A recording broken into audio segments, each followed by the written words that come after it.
Thank you. How are you guys today? Yeah, good. So what this talk is about is going to be about home automation with Android and Kotlin. And when I say home automation, we live in a world where kids and pretty much anyone under 5 they go around the house saying, Alexa, play Baby Shark, or Google, do something, right? And that's what pretty much home automation is today. It's our home assistants, whether it's from Google, whether it's from Amazon, you issue it a voice command and you tell it to do something. Now, without going into privacy concerns and stuff, it might be, as an exercise, I personally found it really interesting to see what actual standards do these devices use, and can you actually build that yourself? And also, can we actually give any credence to write once, run everywhere again? Which kind of seems to jinx things a lot, because that's what JavaScript is supposed to do. That's what original Java with Java servlet apps was supposed to do. So write once, run everywhere kind of maybe it's a jinx. Hopefully this doesn't really jinx it. Well, it can't really jinx. Android things isn't really a thing anymore. But Android is still is. This talk is brought to you by Game Changer, my parent company. That's the reason I'm out here. And we pretty much make youth sports. We make an app for youth sports. We record stats, let parents see the kids at the game, even if they can't physically be at the game. And I actually came up with this during a hack day at work, so it's not tangential to what we actually do at work, but it's a nice fun aside. Okay, so what are we going to talk about today? We'll talk about the Android ecosystem, the fundamentals for IoT, or Internet of Things, the Android value proposition, the APIs on Android that will actually get us there, and then I'll put on a very nice light show. Okay, so the Android ecosystem. The thing about Android is this little green droid, fondly called Bug Droid, is everywhere.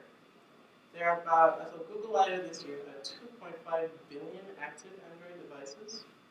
And Android runs on phones, it runs on tablets, it runs on televisions, it runs on cars, it runs on this Raspberry Pi doohickey thing that I put together, on embedded devices, it runs on watches. Android is everywhere.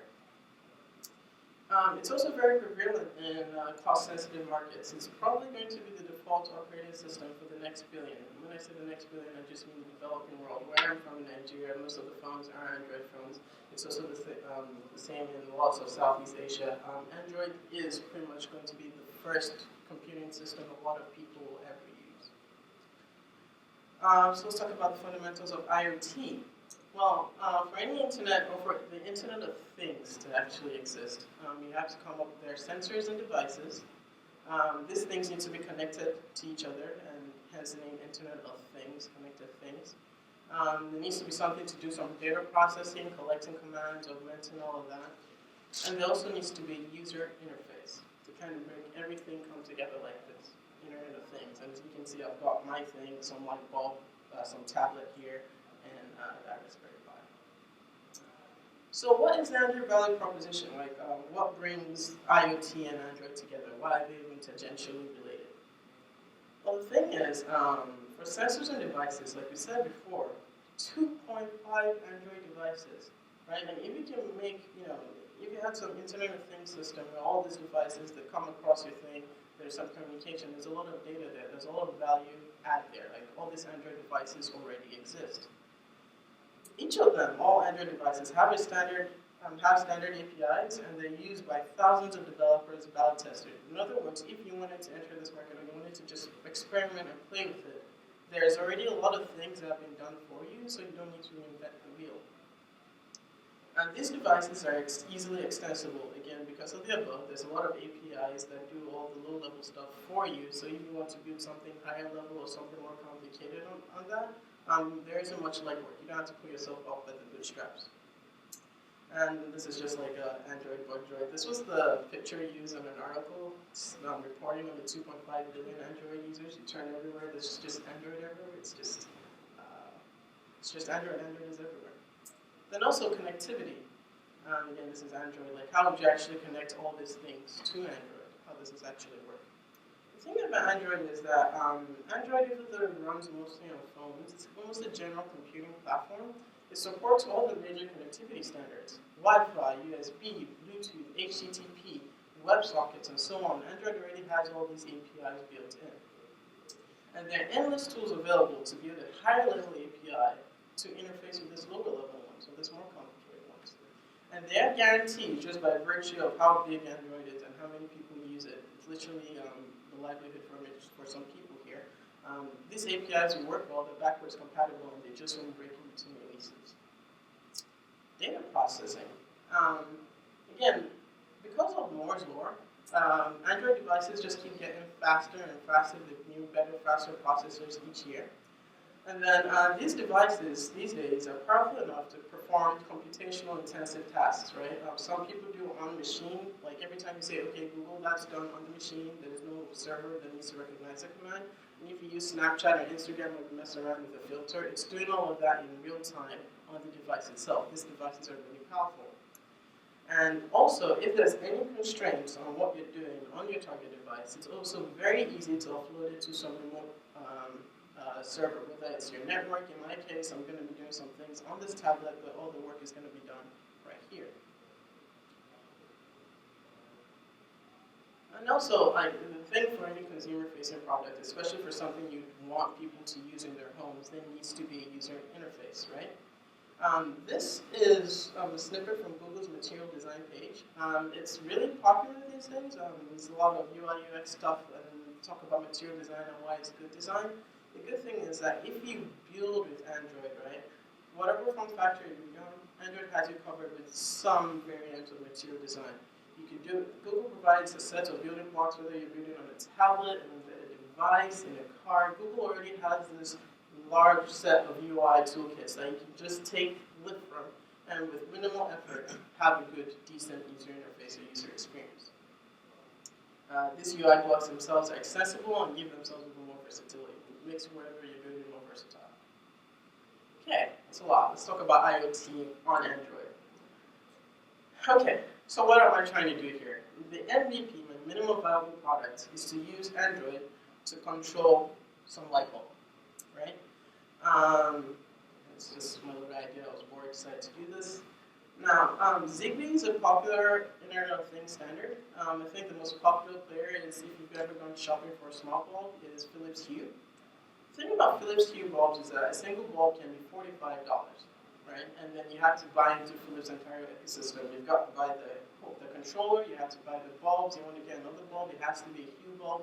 Everything has to work in Philips' ecosystem. But the thing about ZigBee, being an open standard, you can get a generic ZigBee bulb like this for just $20, right? Of course, I mean, with Hue, you pay the price for convenience. All of that should work for you, and you can easily get a refund. For this, I just bought some random bulb and, pray that it'll work. It did work, but then I'm still stuck with this thing, which isn't the prettiest thing in the world. Also, since we may have guests in our home, and then we're using this to control the smarts in our home, this thing should scale, right? Multiple devices should be able to connect to this just fine. And it should look halfway decent, right? If a user is going to look at it, the UI should be somewhat pretty. Okay, so what APIs on Android will actually let me control this bulb using this tablet from that device? So Android has a very, very robust bare bones implementation for USB. It's universal serial bus for a reason. If it works on your computer, it probably works on Android, an asterisk, right? Because Android gives you a very bare bones USB API. The good news is, again, because we're using Java, we're using Kotlin, especially Kotlin, any pure Kotlin or pure Java library, we can just import into our product and then use those APIs so we don't have to do all that work ourselves. So in this case, there's a library called USB Serial for Android that lets you communicate with the serial interface without having to worry about the serial buffer. You don't have to worry about bytes. You don't have to worry about any of that. And that's pretty much what the Raspberry Pi in here is using to communicate to this little stick.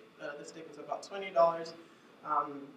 And that interface is, I'm not doing any of the heavy lifting. I just literally, added a file, added a line to my dependencies and say, please, I want to control USB devices with Java. There's also another library that is a ZigBee cluster library. This one is a pure Java library. The author doesn't really care too much about Android. They specify it in the GitHub. This is purely in Java. You can use it in Android. That's not my prerogative, but it's pure Java. So you can just import it into your project again because Kotlin has 100% interoperability with Java. So, and then also, and this one is the coolest part, and I hopefully, when I get this running a bit, you guys will be able to clone this repository and also control this bulb in real time from your phones. If you have your laptop with you, you can compile this. Android has an implementation for near service discovery. What near service discovery is every time you have printed something on your office or your home printer, you just print from your laptop wirelessly, it uses this thing called DNS-SD. And that API, Android supports that natively. That's why you can print wirelessly from your Android phone. But the underlying implementation for that is literally just a socket. You open an input stream and you read and write bytes to it. Now, you can take this API and use, or abuse, I don't think DNS-SD was meant to be used for this, but the point is you can use it to pretty much tell this thing what to do. In Apple line, it's often called bonjour. If you ever put up your Mac and you think you see something say bonjour, this is what it's talking about. Ultimately, it provides a raw socket connection that you can read and write to. So it's kind of like this. Android is pretty much this Swiss Army knife that has so much already done for you that in a couple of hours you can put together something and do something that is objectively really cool. So the Swiss Army knife with a little bit of Android flavor to it. Okay, so I'm talking about all these things, but what hardware is actually required? What is all this in front of me? So I have a Raspberry Pi board. That's about $35. It's in here. I have an SD card image with the Android things preloaded onto it. I have this Texas Instruments CC2531 ZigBee dongle. It's this little green thing sticking out of it. It's $14. You also have to be able to flash the appropriate firmware into this. And then I've got this bulb. It's called the Gledotto Multicolor ZigBee bulb. This is $25. And then I got touchscreen for the Raspberry Pi 65, but this certainly isn't required. I just use it because it makes for a representation. And then there's a case for this entire thing, and that's $26. I currently actually do use this in my house. Every time I go home, like when I go home later tonight, this is what will be waiting for me, and this is what I use to control all my lights. It's a nice party trick. I'm working on integrating it with my TV next time, so like I can go in and then control my lights from my TV. I don't think that's anything anyone would want to do. It's not the most practical thing to do, use a TV to control it. But at this point, why not, right? So let's put it all together. Okay. This is where I'm just gonna demo this. I'm gonna try to connect my tablet device to this so you can actually see it.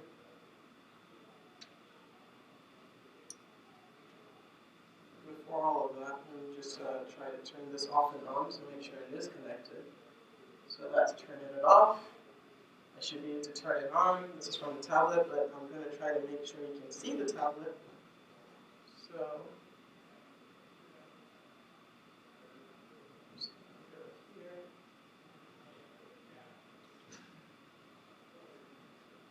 Live coding, right?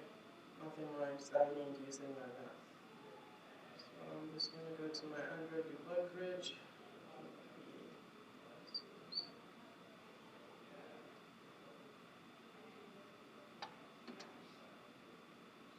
All this connected.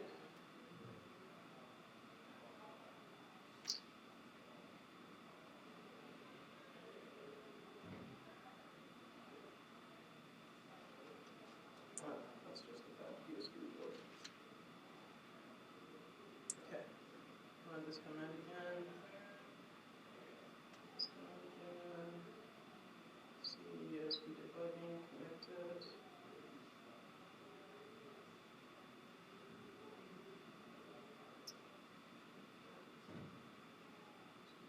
Studio.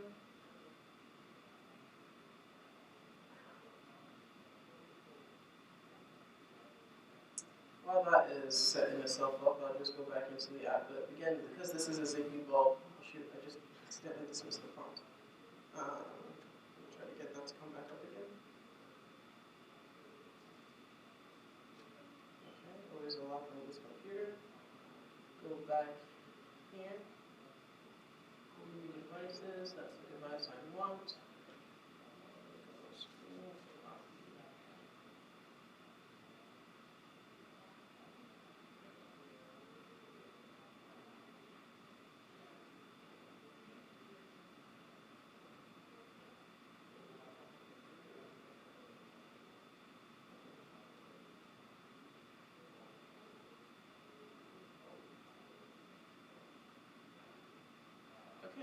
So this is what I'm seeing on my tablet, and now you can see like I've got this light.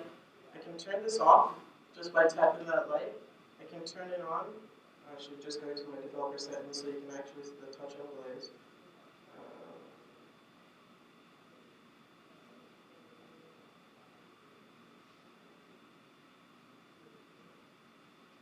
Okay, now you can actually see what I'm doing. I'm going to go back here. Again, so I can turn this off, I can turn it on. Again, and all this UI is given to me by Google's very bare bones. I can pretty much increase the brightness, reduce the brightness, pretty much anything you can get from Philips Hue. You can get really fancy if you want. You can tap this, you can change the color. Get that to change to a different value. Oh, it's embarrassing. See the brightness was working. Oh, there we go. So we can increase the brightness, we can reduce the brightness, we can do pretty much anything you want to do with the home automation system. And the best part about this is that this is an open standard, right? IKEA, also the track-free light bulbs are also based on this. They also they recently released in North America window shades that go up and down. You could also connect that to it. But pretty much like any open standard for home automation, you can pretty much control it yourself with Android. You don't need to get Google Home. You don't need to worry about like privacy concerns and that sort. And again, because this is Android, this literally runs anywhere. I'm running it on a $35 Raspberry Pi. I've connected this because Android supports USB. I've connected this little green thing to this tablet before. I've connected it to my phone. You could theoretically control it connected to your car. Pretty much anywhere Android runs, this works excellently. And so let's talk some more about like the actual implementation. Like I have this light bulb, I have this tablet. How does everything actually come together? So in Android, there's this very handy concept of things called services. So pretty much I have this server, NSD service, and I'm just going to zoom in here a little bit. Oh, and also if you have your laptop and you feel like running this and connecting to this from your phone. Does anyone want to do that? Does anyone have a laptop? Does anyone feel adventurous? No? Yeah? Sure, okay. So the GitHub repository you need to clone.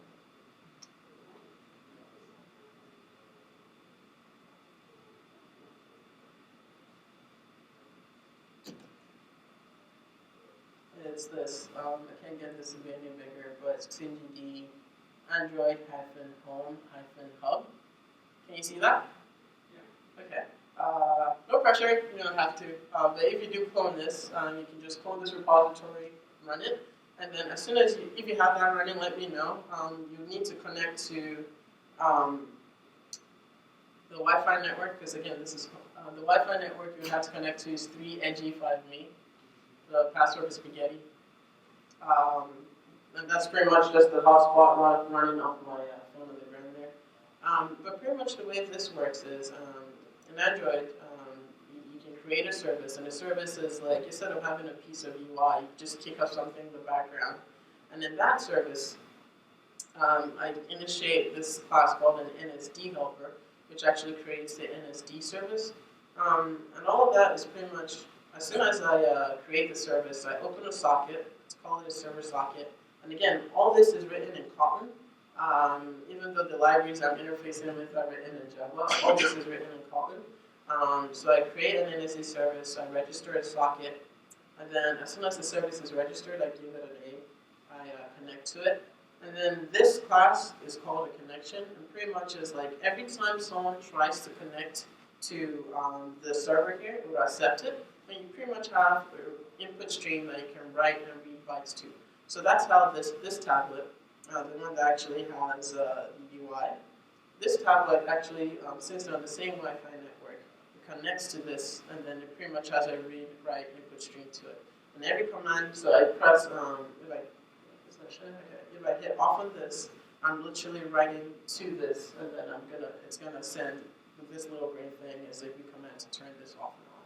And you can see that in real time. If I just I'm gonna walk out here.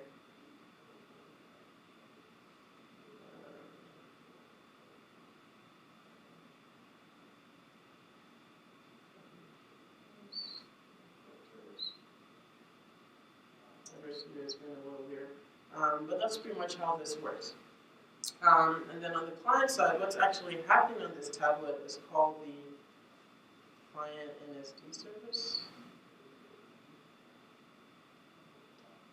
And then besides, pretty much every time I send an action, there's a queue in it.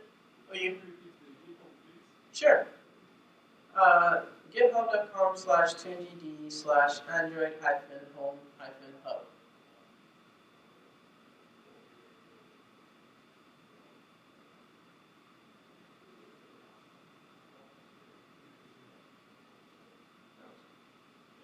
You're welcome. And here we have a client service, and what the client does is it binds to that service, and every time it wants to send a command, it queues it in, and then it writes it straight over a socket, and then that's how pretty much commands go from here to here. And at that point, pretty much it uses the Java ZigBee library. Again, I didn't write a code in this, and I didn't write a single line of code in this Java ZigBee library, but Kotlin has fantastic interop with Java. Whatever I send from the tablet to this little contraption here, I use serial over USB. I send that command to this little green stick dongle, and that is actually what communicates wirelessly with the light bulb to turn it off, to turn it on, to change the color, to increase the brightness.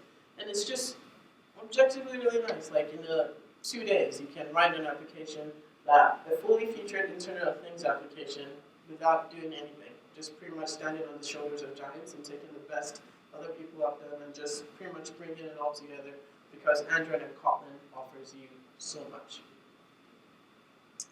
And that's pretty much it. It's a really short talk. It's just one of the cool things you can do with Kotlin and Android. And it's, yeah, that's it.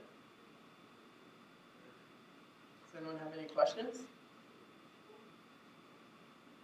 Oh, another thing I forgot to mention is that if you're worried about security, because the Internet of Things is pretty much if you connect anything to your home, security is a major concern. The good thing about this is that it runs on your local network. Nothing is exposed to the world unless you decide to. If you wanted to open it to the world, you could, but by default, it runs on the local network, and that's why I had to give you the password for the little device for the Wi-Fi and their controllers. And yeah, that's cool. Yeah, sure. One moment, I can give you the microphone. Great talk, thank you. You said you had this set up at your apartment. You have lights and how long is it? I've been using it for about 3 months now. I did this 3 months ago, and I haven't been pissed off by it yet. It's pretty reliable. I come home. So something that used to be really cool before the API was removed is that Android has this thing called broadcast receivers. And every time I call home and my phone is automatically connected to my home Wi-Fi, it'll automatically connect to this. But now, unfortunately, that broadcast receiver API isn't quite the same as it was. You have to, they removed a bunch of things, so that doesn't quite work. So I do have to manually get out my phone, connect to it. But it still works fine enough that, I keep it around. Oh, that's great to hear. I had this year coming home and it wouldn't work. Yeah, no, it hasn't done that to me yet. So, yeah. Thank you. Thank you. Does anybody have any more questions? Any other questions? No, thank you very much, and thank you very much, Tunji.